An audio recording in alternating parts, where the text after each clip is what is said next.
Hello students, I am Dr. Prakash. Welcome you all for the online class on international marketing strategy. The topic for today's presentation is the second element of global marketing mix, that is pricing. To begin with the basic concepts of pricing, the global manager must develop systems and policies that addresses price floors, price ceilings, and optimum prices. It must be consistent with global opportunities and constraints. Whether dealing with a single home country market or multiple country markets, marketing managers must develop pricing objectives as well as strategies for achieving those objectives.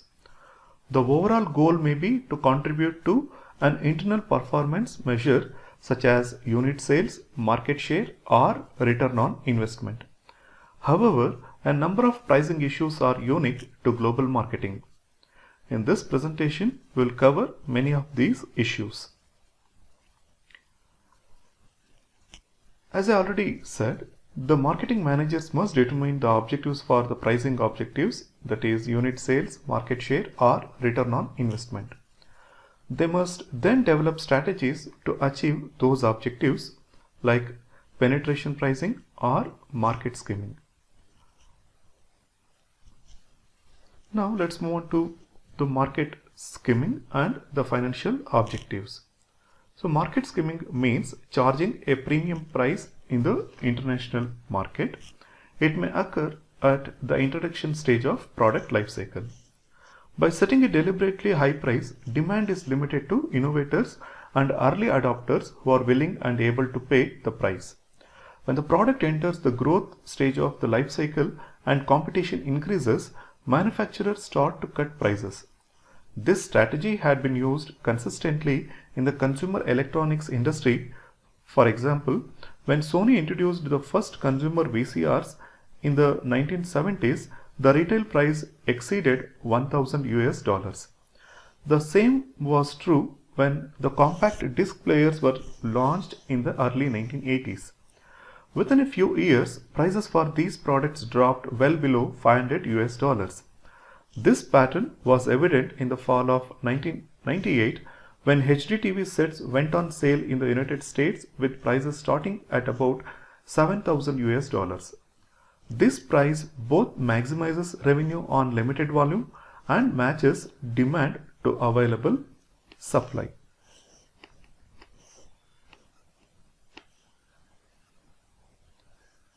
The second one is penetration pricing. Penetration pricing means charging a low price in order to penetrate market quickly. This is appropriate to saturate market prior to imitation by competitors. When Sony was developing the Walkman in 1979, initial plans called off for a retail price of 50,000 yen or $249 to achieve break-even. However, it was felt that a price of 35,000 yen or $170 was necessary to attract the all-important youth market segment. After the engineering team considered that they could trim costs to achieve break-even volume at a price of 40,000 yen, Chairman Akio Morita pushed them further and insisted on a retail price of $165 to commemorate Sony's 33rd anniversary. At that price, even if the initial production run of 60,000 units sold out, the company would lose $35 per unit. It should be noted that a first-time exporter is unlikely to use penetration pricing. The reason is simple. Penetration pricing often means that the product may be sold at a loss for a certain length of time. Many companies, especially those in the food industry, launch new products that are not innovative enough to qualify for patent protection. When this occurs, penetration pricing is recommended as a means of achieving market saturation before competitors copy the product.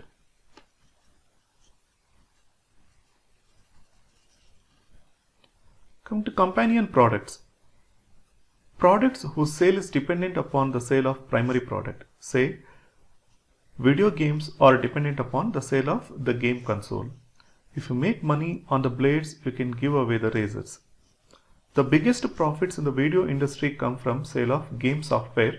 Thus, even though prices are dropping for PlayStation 2, Xbox and GameCube, sales of hit titles are generating substantial revenues and profits. This illustrates the notion of companion products. EOL software is worthless without a personal computer, a modem and a telephone line. A video game player is worthless without games, a DVD player is worthless without movies, a razor handle is worthless without blades, and a cellular phone is worthless without a calling plan, and so on. The time of target costing. The following 8 questions are to be asked by the marketing managers. Does the price reflect the product's quality? Is the price competitive given local market conditions? Should the firm pursue market penetration, market skimming, or some other pricing objective? What type of discount, that is trade, cash or quantity, and allowances for advertising or trade-off should be the firm offer its international customers? Should prices differ with market segment? What pricing options are available if the firm's costs increase or decrease? Is demand in the international market elastic or inelastic? Are the firm's prices likely to be viewed by the host country government as reasonable or exploitative? Do the foreign countries' dumping laws pose a problem? Coming to target costing, it means a cost-based pricing based on an analysis of internal and external cost. Firms using Western cost accounting principles use the full absorption cost method. That is, per unit product costs are the sum of all past or current direct and indirect manufacturing and overhead costs. Another concept in target costing is rigid cost plus pricing, which means that the companies set prices without regard to the 8 foundational pricing consideration. Another one is flexible cost plus pricing, which ensures that prices are competitive in the context of the particular market environment. Firms that use rigid cost plus pricing do not take into account the conditions outside of the home country. The obvious advantage of rigid cost based pricing is its simplicity. Assuming that both internal and external cost figures are readily available, it is relatively easy to arrive at a quote. The disadvantage is that this approach ignores demand and competitive conditions in target markets. The risk is that prices will either be set too high or too low. Secondly, firms that use flexible cost plus pricing, they realize that the rigid cost plus approach can result in severe price escalation, with the unintended result that exporters are priced at levels above what customers can pay. Managers who utilize flexible cost plus pricing are acknowledging the importance of the 8 criteria listed earlier. Flexible cost plus sometimes incorporates the estimated future cost method to establish the future cost for all component elements.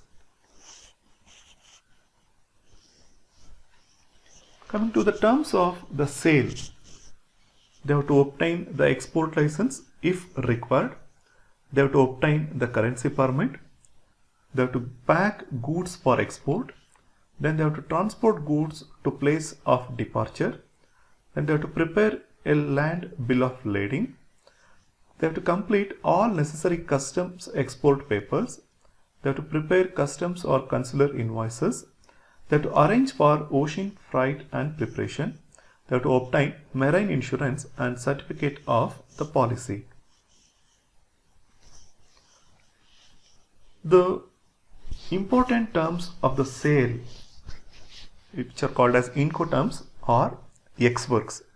That means here the seller places goods at the disposal of the buyer at the time specified in the contract.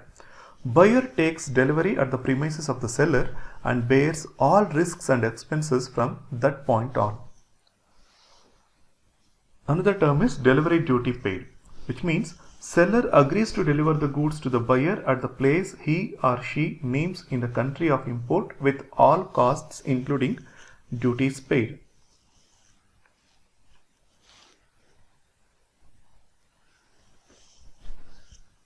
The environmental influences on pricing decisions are the currency fluctuations in that particular economy, the inflationary environment of that particular country, government controls of the subsidies and regulations of that particular country, competitive behavior in that particular country, and sourcing.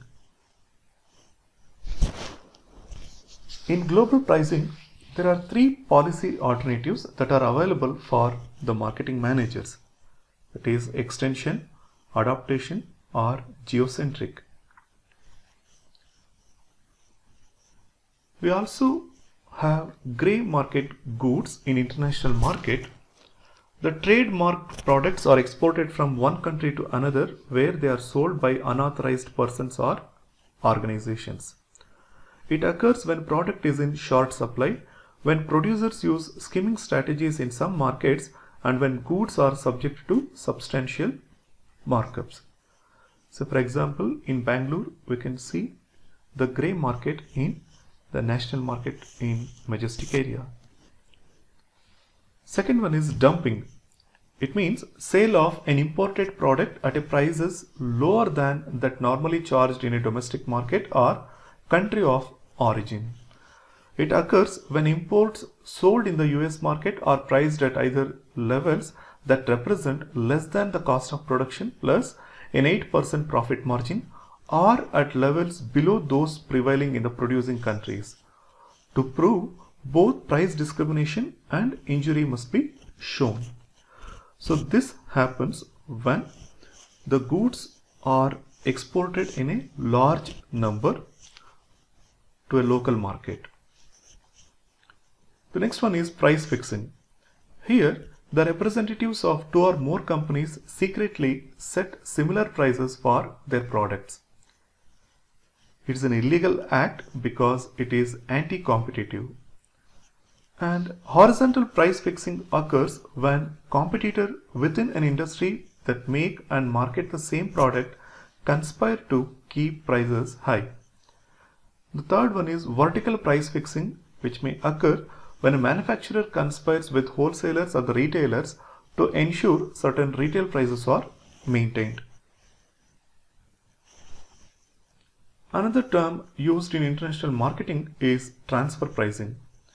Means pricing of goods, services, and intangible property bought and sold by operating units or divisions of a company doing business with an affiliate in another jurisdiction. We also have intra-corporate exchanges with cost-based transfer pricing, market-based transfer pricing, and negotiated transfer pricing. Also have counter trades, which occurs when payment is made in some form other than money. The options here that are available for the marketers are barter, counter purchase, offset, compensation trading, cooperation agreements, and switch trading.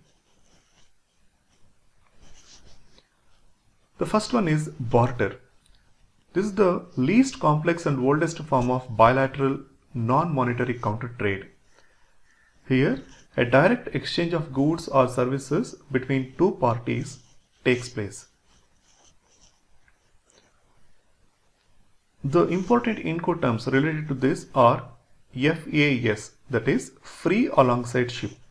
Named port of destination, seller places goods alongside the vessel or other mode of transport and pays all charges up to that point. FOB, that is free on board. Here the seller's responsibility does not end until goods have actually been placed aboard ship. CIF, that is cost, insurance and freight. Named port of destination, here the risk of loss or damage of goods is transferred to buyer once goods have passed the ship's rail. CFR, that is cost and freight. Here the seller is not responsible at any point of sale outside of factory. The second term is extension. It is an ethnocentric approach. Here the per unit price of an item is the same no matter where in the world the buyer is located. The importer must absorb freight and import duties, fails to respond to each national market. Another concept is adaptation. It is a polycentric approach which permits affiliate managers or independent distributors to establish price as they feel is most desirable in their circumstances. It is sensitive to market conditions but creates potential for grey marketing. Next one is geocentric. It is an intermediate course of action which recognizes that several factors are relevant to pricing decisions. Those are local costs, income levels, competition, and local marketing strategy. The currency fluctuations also plays an important role in international pricing. Here we can see that fluctuation in two situations, when domestic currency is weak and when domestic currency is strong, as we can see in this slide. When the domestic currency is weak, the stress price benefits the marketers. If the domestic currency is strong, then they have to engage in non-price competition by improving quality, delivery, and after-sales service. If the currency is weak, they will expand product line and add more costly features. If it is strong, then they will improve the productivity and engage in cost reduction. If the currency is weak, then they will shift sourcing to domestic market. If it is strong, then they will shift sourcing outside home country. If the currency is weak, they will exploit market opportunities in all markets. If it is strong, then they will give priority to exports to countries with stronger currencies. If the currency is weak, then they will use full costing approach but employ marginal cost pricing to penetrate new or competitive markets. If it is strong, then they will go for trim profit margins and use marginal cost pricing. If the currency is weak, then they will speed repatriation of foreign earned income and collections. If it is strong, then they will keep the foreign earned income in host country, which slow down the collections. If the currency is weak, then they will minimize expenditure in local or host country currency, and if the currency is strong, then they will keep the foreign earned income in host country, slowing down collections. If the currency is weak, then they minimize expenditure in local or host country currency. If the currency is strong, they will maximize expenditure in local or host country currency. If the currency is weak, then they will buy advertising, insurance, transportations, and other services in domestic markets. If the currency is strong, then they will buy needed services abroad and pay for them in local currencies. And lastly, if the currency is weak, then they will go for bill foreign marketers in their own currency. And if the currency is strong, then they will bill foreign customers in the domestic currency only. So in global marketing, the task of setting prices is complicated by fluctuating exchange rates. Currency fluctuations can create significant problems and opportunities for the classic international company that exports from the home country. Management faces different decision situations depending on whether currencies in key markets have strengthened or weakened relative to the home currency. Come to inflationary environment. It is defined as a persistent upward change in price levels. It can be caused by an increase in the money supply, or it can be caused by currency devaluation. The essential requirement for pricing is the maintenance of operating margins. Another important aspect is government control, subsidies, and regulations. This is the type of policies and regulations that after pricing decisions are made with regard to dumping legislation, resale price maintenance legislation, price ceilings, and general reviews of price levels. One more aspect is competitive behavior. If competitors do not adjust their prices in response to rising costs, it is difficult to adjust your pricing to maintain operating margins.